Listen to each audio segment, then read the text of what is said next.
halimaw. Halimaw ang tawag dito. Hindi ko alam kung anong English doon sa halimaw. Siguro monster.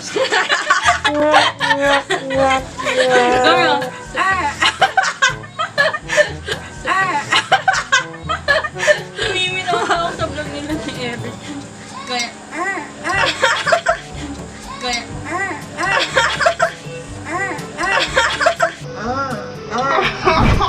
Hi everybody! Welcome back on my channel. If you're new here at hindi nyo pa po ako kilala, ako nga po pala si Rose and welcome back on my channel. Today is gagawa tayo ng unboxing haul from Lazada.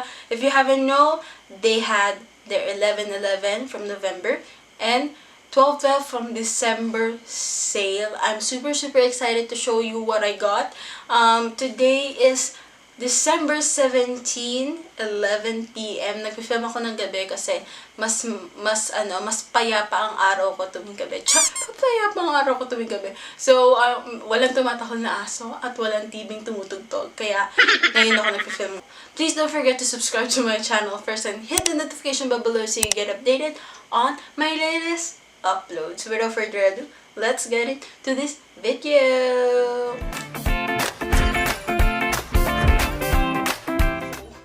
So, yung una natin bubuksan is yung pinakauna kong binili. Hindi pa 11/11 sale. Pero guys, nakabili na ako kasi nga, atat ang lola yung mag-shopping. At ito yung una kong binili. Wait. So, ito ang una kong binili. I can show you the back kasi nandun yung address ko. Baka mamaya bisitahin niyo ako. Charot! Pero, in-order ko siya nung November 8 sa shop na CHADA. So, it cost me 165 pesos kasama na yung shipping fee. So,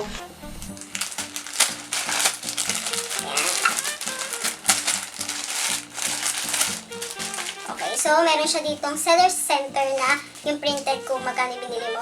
So, ayan, buksan na natin siya. Bubuksan ko lang itong tape na to kasi mahirap siya buksan, mga mams. Actually, maganda kasi naka-bubble wrap siya. Plus, points for CHADA. CHADA. Lalagay ko yung spelling CHADA on Lazada. O, diba? Ang boga-boga ng name. Magkatulog pa sila. Ayan. So, ito yung mga case na binili ko pala. Ito yung una kong binili na case, 6 Plus. Kasi yung phone ko is 6 Plus. So, it cost me 40 pesos para sa case na to. Pakita ko. Buksan natin siya. Mura lang siya, mga ma'am. Siguro yung ipopost ko dito sa side na to, baka hindi yun yung tamang presyo. Kasi, in-screenshot ko lang siya ng mga kapanahonan na kailangan ko na ng screenshot. Charot. Pero maganda kasi yung style niya because it's green and it's a grid style. So, papakita ko sa inyo sa gilid.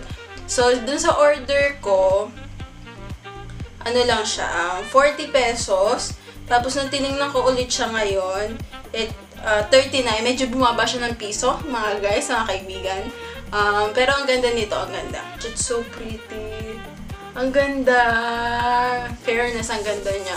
I love you, CHADA from Lazada. Char. Tapos, yung sumunod is itong marble. So, ito siya. I really love yung grid tsaka yung marble. I haven't had that kind of, ay, meron siyang plastic din, no? Para yung protection dun sa case mo pag nagasgas. Kasi usually, madaling magasgas sa akin kasi patong lang ako ng patong ng kung saan-saan. Pero alisin natin siya kasi hindi nyo makikita yung ganda nung case. Oh my gosh, this is so pretty. Ito naman yung marble case. Actually, dun sa gilid niya, transparent lang siya, tapos dito sa back is, tapos ano siya ha, glossy yung back. Oh my god, she's so pretty, no?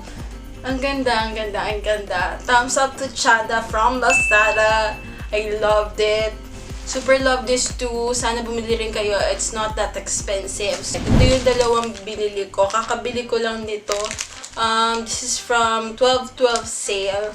Ngayon lang siya dineliver. Kanina lang na hapon. At ngayon, sinasabi ko nga sa inyo, it's 11:30 na ng gabi. Ngayon lang siya dineliver kaninang hapon. So, buksan na natin yung isa. Ito, it cost me 118 kasama na yung shipping fee na 50 pesos. This is from the shop Philippines. Yun.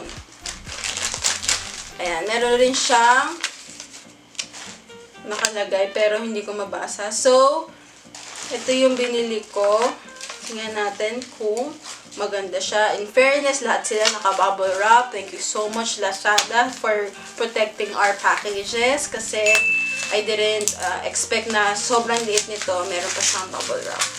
To protect our products na masira and makakuha tayo ng defect, diba? So, ito siya. Earrings. I love earrings so much. I love tassel earrings.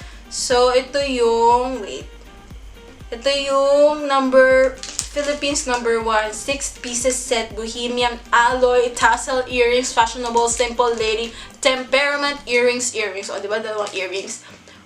Let's try this one. It cost me, kasi dito sa photo na ilalagay ko dito, it's 95 pesos, pero, nabili ko lang siya for 68 pesos kasi nga 12/12 sale. Round na earrings. I really love this kind of earrings. Tassels. I love tassel. And this one yung mga maliliit. Like the heart one, the diamond, and the pearl ones. I love this one. It's really cute. And I can wear it on Christmas or also on New Year because I really love long earrings. So, try natin yung iba. So, I just wanted to try this tassel earrings na may design din dun sa ano niya. You know what I mean? This pretty girl from the Philippines. ROSEBANZON from the Philippines. Ayan. Girl. Yung next one naman, ito yung pinakamaliit ko nabili kasi, you know, alam nyo na. So, this one is from 12/12 sale din siya. At ito ay galing sa shop na Cyril and Kirsten. It's 75 pesos kasama na ang cash on delivery. Tingnan natin na. Oh, diba? Naka-bubble wrap din siya. Fairness kayo talaga kay Lazada. Thumbs up talaga kayo sa akin. Ito ay, papakita ko sa inyo sa gilid. Dito sa side na to. Ito ay fashion jewelry Fashion jewelry alphabet R pendant gold-plated charm stainless steel necklace lover gift gold. I really love this kind of kasi hindi pa ako nagkakaroon ng necklace. So I don't really love necklace kasi medyo nangangati yung leg ko pag may necklace. Pero yung kapatid ko kasi bumili siya ng J na necklace dito din sa shop na to. So I really wanted to try if it looks good on me. Kaya bumili na rin ako.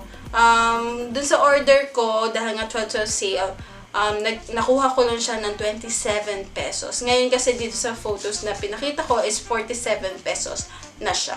So, buksan natin siya. Oh, diba? Ang cute niya. Let's try. Hindi ko alam kung paano ko ito isasuot. Hindi po siya. Ayan. Ilabas ang helicopter. Pumamasyal ako. Cha! Feeling maganda.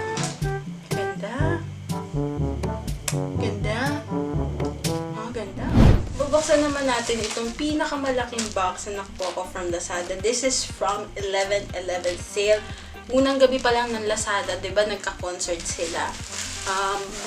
Naghanap na talaga ako noon ng mga gusto kong bilhin. So, nung nag-12 na, alas 12 na nung November 11, talagang bumili na talaga ako, naghanap na ako, and then I check it out right away. So, these are the two things that I bought in Lazada. This is like a huge package, as you can see.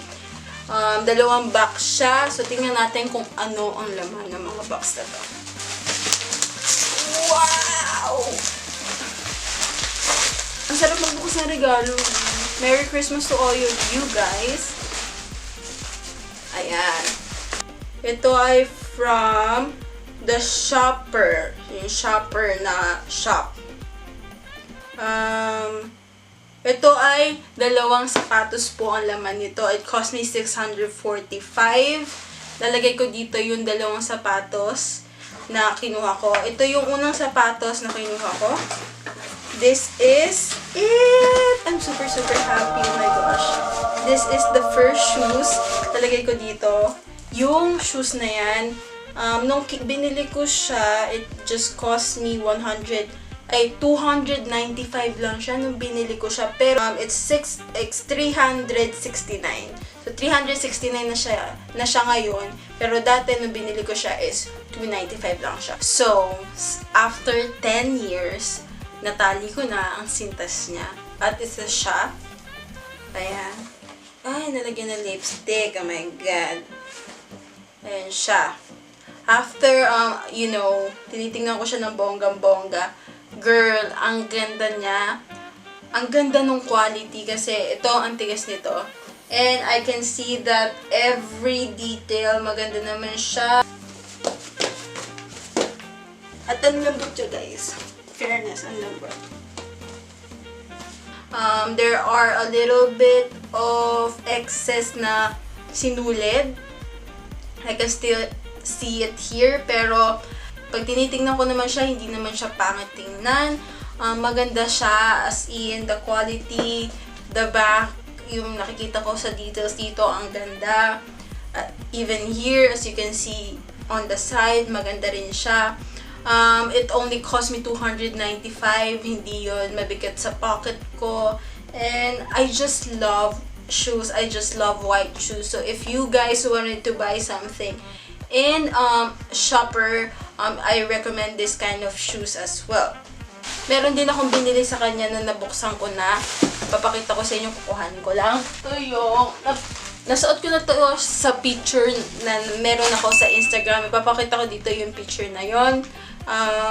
This is the shoes that I also bought in Lazada, in ShoePer as well. So, ito, it only cost me $399 lang siya mga guys na binili ko to. So, it's only 400 pesos. Guys, it's 400 pesos. Ay, hindi actually, 400 pesos siya kasi meron ng shipping fee. Pero kung wala siyang shipping fee, it's $350. So, it's not that expensive. Maganda siya. I also, nagamit ko na siya for almost 4 times. It doesn't really, after using it for 4 times, it still look good. Medyo madumi lang yung nasa ibaba kasi wala akong socks na ginagamit ko to. Pero, I really like this one. Medyo, kamukha siya ng Fila na disruptor dun sa mga spike niya sa ilalim ng shoes. Pero, it's really beautiful. I recommend this one from ShoePer as well.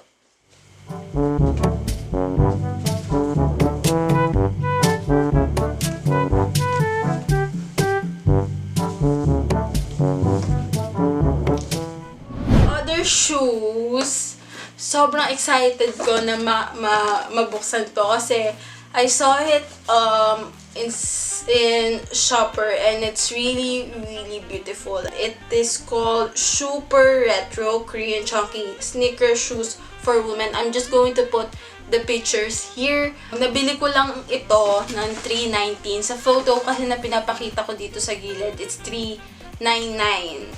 So, papakita ko na sa inyo. I'm super excited to see this one. Oh my gosh! Kamukha niya na sa photos at may plastic siya, guys. May plastic siya. Oh my God, I'm so excited.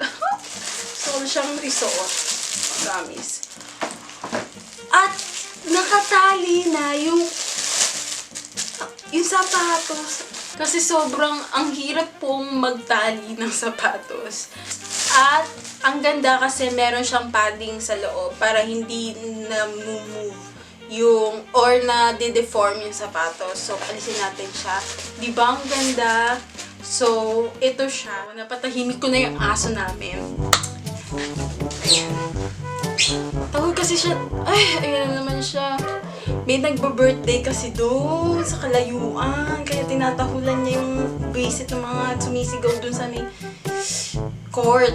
Gusto man nagba-birthday ngayon, please, tama na yung aso namin. Ang tabi ka sa kakatawag sa inyo. Para siyang D-lights ng Skechers. And, ang nakalagay lang sa likod niya is track. Tapos, black and white siya. Meron ding fashion na naka-entitled dito. It's black, gray, and white. I really loved it. Kamukhang-kamukha niya yung nasa picture. Sobrang ganda niya, guys. This is the other one. Meron din siyang padding sa loob. I love that it has padding kasi hindi na de-deform yung sapatos. Maganda siya tingnan. And iba yung tela nung gray. Para siyang, ang tawag dito, parang velvet something yung gray. So, sobrang ganda. I love this one. I'm gonna show you the photos over here. At susuotin ko rin siya. Papakita ko rin sa inyo kung paano ko siya suotin. It only cost me $319. Para sa shoes na sobrang, like, it's a good quality of shoes. I've seen all the, yung mga sinulid. Wala siyang, yung mga himulmol. Wala siyang excess na mga sinulid. So, mas bet ko na yung yung mga sneakers kasi it's so comfy pag kailangan tumakbo sa different events, from events to different event. Sobrang madali lang kasi naka-rubber shoes ka rather than using high heels. At masakit sa mga binti. Lumalaki yung binti ko dahil sa high heels. Guys, thank you guys so much for watching this video. These are the shoes that I bought on Lazada. Thank you guys so much for watching this video. If you guys like this video, please give it a big thumbs up. Huwag niyong kakalimutang i-share to sa iyong mga kaibigan, mga mom. Share to your friends or your family. I do have a Instagram. Please do follow me at ROSEBANZON, Twitter ROSEBANZON D, Snapchat at ROSEBANZON, Facebook page ko po ROSEBANZON. I do have my own website, www.rosebanzon.com. Thank you guys so much for watching this video. Please don't forget lang na mag-subscribe sa aking channel. Click the notification bell below so you get updated on my latest upload. Comment down below kung bumili kayo ng mga gamit na nabili ko. Kung ano yung mga thoughts nyo about it, kung maganda ba siya, kung hindi, kung maganda na napadala sa inyo, kung may defect ba yung napadala sa inyo, comment down below. Thank you guys so much for watching this video. See you guys on the next one. I'm so excited for this paradise. This is the paradise that I've been waiting for, Char. Thank you guys so much. Bye! I chased a million roads to be miles from your heart, but they always led me back to you.